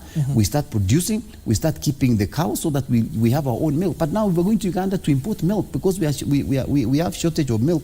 There is a problem. So those are the things, Abdi, that we should be just addressing. What are the basic needs for us to be able to feed ourselves? Kenya should be able to feed itself without seeking some help from outside. Look at Israel. Israel is in the desert, but it feeds its own people and it exports its food to other nations in the middle of a desert. Kenya has a lot of rainfall, we have a lot of water, we have good soil that we should be able to feed our people. We should never have a problem in the northeastern, we should not have a problem in the Rift Valley feeding the people, but every year we have to just look into other countries to give us food so that we can feed some of the areas that people are starving. Nobody should be starving in this country, but we have failed to just make sure we address the basic issues so that this country feeds itself. And of course, going back to the initial conversation, Leonard, you just heard from the CBK governor even stating that our economy is projected to at least grow at 5.5%, and it will sustain there, given that in many parts of this particular region of the African continent is still in a dire situation. What can the bipartisan committee even recommend to the government itself that has been implementing some of these tricks from the agricultural sector so that they can boost the food security of the country? What more can they give, or what can they recommend to the government that the government is not implementing even yet? The issues of the drivers of any economy, such as manufacturing, for country, agriculture, tourism, so relevant, laws, policies that can provide a proper space, environment for those sectors to thrive is, I think, what the government needs to prioritize right now. There are also foreign policies that touch on how we relate with other countries, the export, import conversations. What are we exporting to which country? What are we importing at what cost? Do we need to import? What do we have in the country that we can utilize more rather than import, and those kind of conversations. But people are also crying about subsidy, in the agricultural sector, production, infrastructure issues, capital, the financing of inputs, make it more accessible for common man to access capital for input into farming, tourism, small sector, informal business, and those kind of things. I think as a country we have immense opportunities to drive our economy forward. The earlier we minimize the voices around politics, the better. And that's why earlier I said, we need to do more coverage on the drivers of economy rather than politics, and just pretend for a moment that bipartisan talks is a small organizational conversation taking place somewhere, and they have impact on how we operate as a country, but it's not everything. At the end of the day, the people need food on the table. Children need to go to school. We need infrastructure. We need to go back to the farms. It may have very little to do with the bipartisan talk. So we need to begin to focus on what holds us together as a nation. How can we look back, reflect, and attempt to invest in the areas that really holds any nation together. And let me also say, Abdi, that nations that are known to have thrived have actually emerged out of either conflicts or depression or some form of challenges. And I think for this country, we are at a turning point or in a stepping stone of some sort, that how we handle the challenges that we face now, the unemployment challenges, the cost of living, the inflation and so on, will actually determine where we will be in the next 2-3 years. And if we solidly pursue well articulated and tested economic blueprints, I think we can actually circumvent and make this country great. What worries me a lot, I think, is how we are not doing well in comparison to countries such as Tanzania, and Uganda, and that the exchange rate for a dollar doesn't worry me a lot. What worries me is how much does a Kenyan shilling exchange vis-a-vis Tanzanian shilling or Ugandan, and we do not have any specific excuse as to why Tanzania or Uganda should beat us, and they are likely going to beat us at this rate. What they are facing, unless they're subsidizing or providing certain incentives, or there are other artificial distractors that are creating the imbalances that we're seeing. If they are not, and the people within the economic offices and proper foreign policy offices need to tell us whether we're not really doing well comparative to the neighbors within our region. If that's not happening, then we need to be worried. But I haven't lost hope on this country. I think we have provided a political solution. We hope the outcomes come out really soon. Number two, we have, I think, moved on beyond elections. I believe so. We have moved on beyond elections. And bipartisan talks should not take us back there. We have moved on. Number three, the other functions of a society such as ours are moving on. In education, we're making progress. Even the executive, and you need to read the unspoken word from the president. I don't even think he is expecting a lot from these bipartisan conversations. I think he has also moved on. He has handled something that will give him a breathing space to move on. And I think I commend that he shouldn't be held at ransom for what comes out of there in order to progress leading this country. His time is coming to an end soon before he knows. So people will judge him for what he's been doing since 2022. And so he needs to keep keep moving. Our colleagues, our friends, Honorable Kirwa is not my friend, I wish I would say our friends in Parliament, I think are also sleeping on the job. They have such immense power that they are not utilizing it. Bipartisan talk is a baby of the Parliament. It's not above the Parliament. Honorable Kalonzo is outside the Parliament. In fact, the bipartisan talk has been created out of fear. But now that we are not living under any fear that we will burn as a nation, it's not going to burn. I think institutions need to move on. They need to act, to enact laws. They need to advise the executive, or not even advise, put them on check. The judiciary needs to do its job. They cannot be, with getting salaries for not advising the executive that we have a crisis that is looming, and we have the Attorney General who needs to provide legal advice to the executive. So really, I think we have all reasons to move on forward, but it's up to us all to be fully aware and not bank on politics for everything. Even the last conversation, given that you have brought up the Attorney General, that is Justin Muturi, and he was a former Speaker of the National Assembly, he even stated in the first place that the bipartisan committee should have comprised the first committee the way it was initially, by not introducing non-parliamentarians. It could prove legal ramifications at the end of the line. That is a topic for another day. But Mheshimiwa, the likely report that will be tabled before the parliamentarians, including you, will likely propose the country to go for a referendum. Are we ready for it?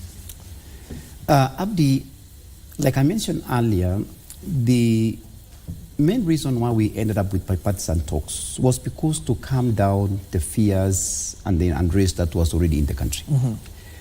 And my friend has already addressed that we have gone beyond the election. We have accepted the results. We are ready to move on as a nation.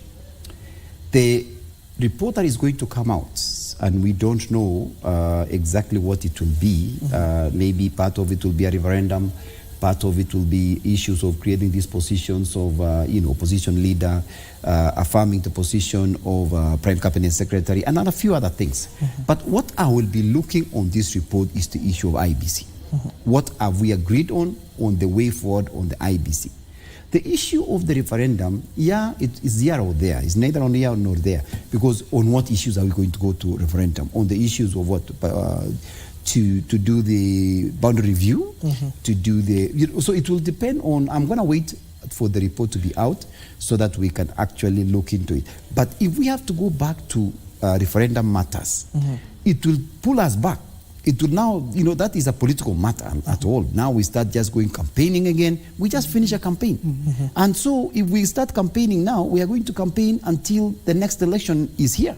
And so it will pull down the development that already the president, and the progress the president has already done. So my suggestion, and I hope that it will not be an issue of referendum that we have to go back to the people again to just campaign so that they can agree on this, they cannot agree on this. But we wait to see that report, and I hope it will be soon.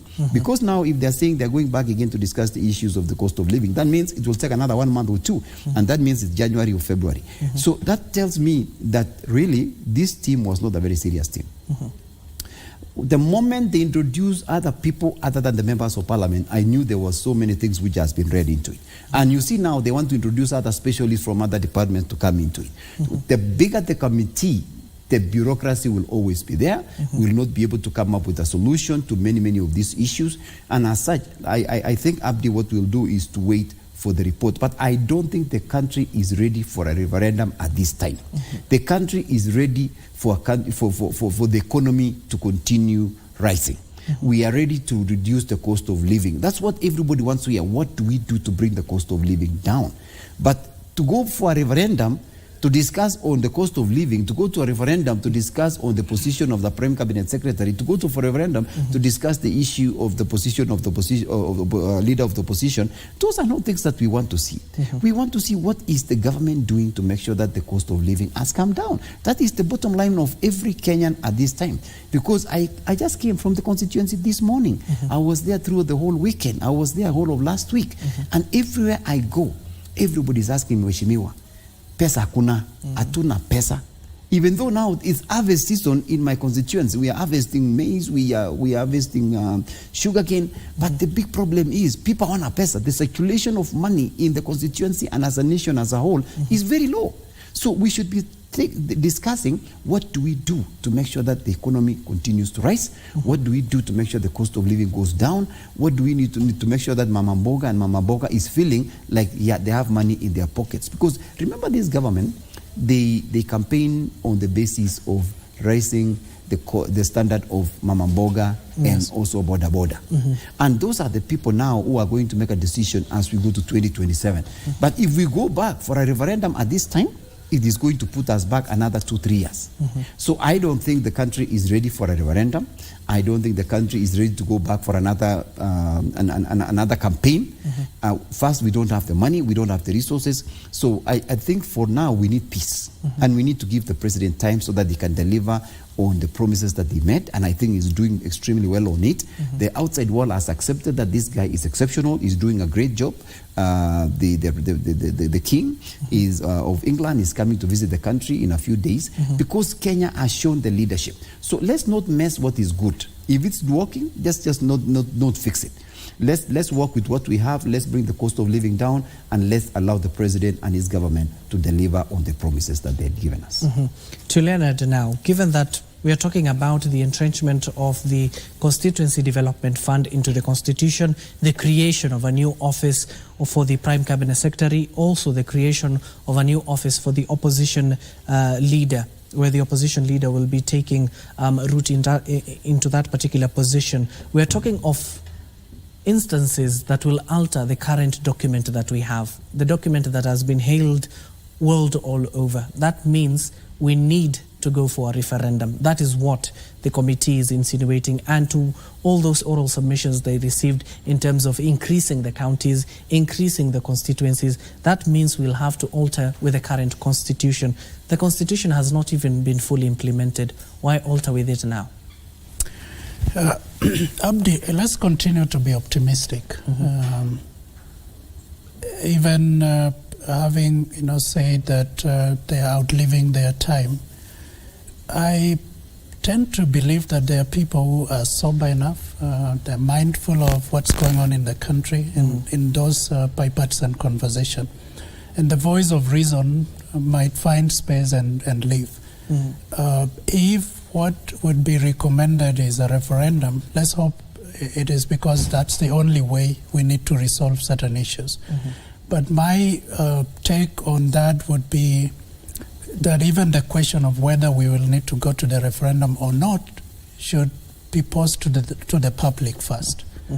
So they shouldn't resolve and say we're going to a referendum. I think they need to table a report with recommendations that, in order to resolve A, B, C, D, which in our opinion are of interest to the public, we will need to go for a referendum. And then the question to the public, or through the necessary institutions that will need to discuss and interrogate that report, would then be, do we need to go for a referendum? Is this a priority issue for now, or it's a non-issue? If it will call for a referendum in order to amend the constitution to entrench it properly, and we all find it necessary, I think it's okay to do that. If there are other means of providing a lasting solution for the issues raised without referendum, I think it's common knowledge that we do not have the resources, the time, and even the energy to do a referendum right now. We just emerged out of COVID, elections, and global economic challenges. So I think anything that would dig that hole deeper should be avoided by all means. However, we also need to close this door once and for all. The issue of IBC, we can't discuss it every after election. We just cannot discuss that every after election. Okay. And then we also need to give room to issues that are very pertinent to common person, economic issues, the social issues such as education, employment, and other things, rather than putting more attention to politics. Okay. Given that we're talking about matters of the cost of living and the agriculture sector as well, let's head over to Mombasa County, where I do understand that the AIU Biannual International Conference of 2023, the Africa International University, currently ongoing there, with our reporter on standby. That is Junaid. You can see her on your screen. Junaid, kindly bring us up to speed on what is happening in this year's international conference.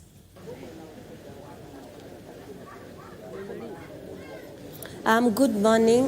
We are at the Nyali Beach Hotel, and today over 200 marine researchers and stakeholders are here to exchange best practices on how to propel the marine aquaculture industry forward. And I'm joined by the Assistant Director of the Marine Research for the Kenya, for ChemFree, David Mirera, to just give us a breakdown on exactly what they're doing here today, what they hope to achieve. There are over 200 delegates from 7 countries, what they expect to learn and deliberate, and what are some of the policies that they hope to bring on the table that will bring a change in the marine aquaculture field. Karibu sana. You have talked about, we had an engagement earlier. This conference started yesterday. Just give us an overview and some of the emerging issues that are coming forth as the conference progresses this week. Karibu. Yeah, thank you very much. I'm Dr. David Mirera, the Assistant Director in charge of Marine Aquaculture Research at the Kenya Marine and Fisheries Research Institute. We are in this African Marine Aquaculture Conference that is bringing out different stakeholders from across the coastal area, including the private sector, the farmers, the fisheries officers, and even students from the universities. And then we are also getting other visitors from more than 7 countries from Africa, so that we'll be able to exchange ideas on how to advance the marine aquaculture industry. So in this, we are looking into first developing the networks so that we can be able to get more knowledge and expertise from the different areas and synergies, so that we can be able to invest in the marine aquaculture sector. So we are looking at this forum also as a forum for exchanging or disseminating the information that is being obtained by researchers, so that the private sector can be able to take it over and be able to use it in the production systems. Earlier on, you had talked about the need for a 10-year funding program to enable researchers to disburse their mandates. We have also talked about capacity building, skills formulation, as well as funding for research will help. Just give us an overview on the potential that lies in the marine aquaculture, because I understand Kenya's potential has not yet been discovered yet. Yeah, we have a number of interventions that needs to be supported. For example, in the marine environment, we have over 200 species of fish as opposed to the freshwater environment. So what is happening is that we have only started to exploit about 5 species of fish from the marine environment. And from those few that we have started, for example, the seaweed, we can see a lot of potential. It's an industry that can be advanced and, of course, can be able to get revenue to the community and to the government from different aspects. We have initiated aspects of other species like mud crab, which is being exported and, of course, value added locally, which is also helping in getting income to the people. So what I look at is that if we are able to have investment, consistent investment in terms of resources for research, then we can be able to do more species and work on more systems like cage culture in the ocean, which is not currently advanced. We are basically, as ChemFree, we are working on it on experimental scale, but we want to see industry coming in and investing in the cage farming to be able to exploit this potential. So all this will need a lot of resources and investment so that we can be able to move the industry forward. We've talked to some of the farmers here. They are asking for a hatchery. What is the status of the hatchery in Kwale in terms of capacity building the farmers who are interested in this field? Actually, the government, for the first time in history of the country, has invested in the development of the first marine hatchery in Kenya and, of course, in the region. So, which is being constructed in Shimoni, Kericho County, and it's called the National Mariculture Resource and Training Center. So that facility is designed in different multifaceted approaches, whereby we are going to do a marine hatchery that is going to help us to be able to breed several species of fish. And in that process, then we can be able to provide the seed to the farmers. So the farmers are not going to hunt for seed to put in their fish ponds or in their cages from the wild. We'll be able to supply them the seed. In addition, the design of the Namarets, of the hatchery facility, is that it will have a training facility whereby the technologies developed by the scientists in the facility will now be disseminated to the farmers. So the farmers will come, they'll have areas for training, they'll have accommodation facilities, so they'll be trained there. The facility also has an expert position for example, from students and university lecturers who would want to come and stay and do specific research interventions in there. Of course, even other researchers from outside the country or from the region will want to use that facility. So the facility is basically designed, well meant, and once it is finalized, then I think we'll see a lot of progress in the marine aquaculture industry. For the sake of time, allow me to end it at that. Madam Rebecca from the State Department of Blue Economy, just briefly on the policy. It is yet to be reviewed. What are some of the strides that you're making? Briefly, please, for the interest of time, that you're doing as a State Department to review that policy. Okay.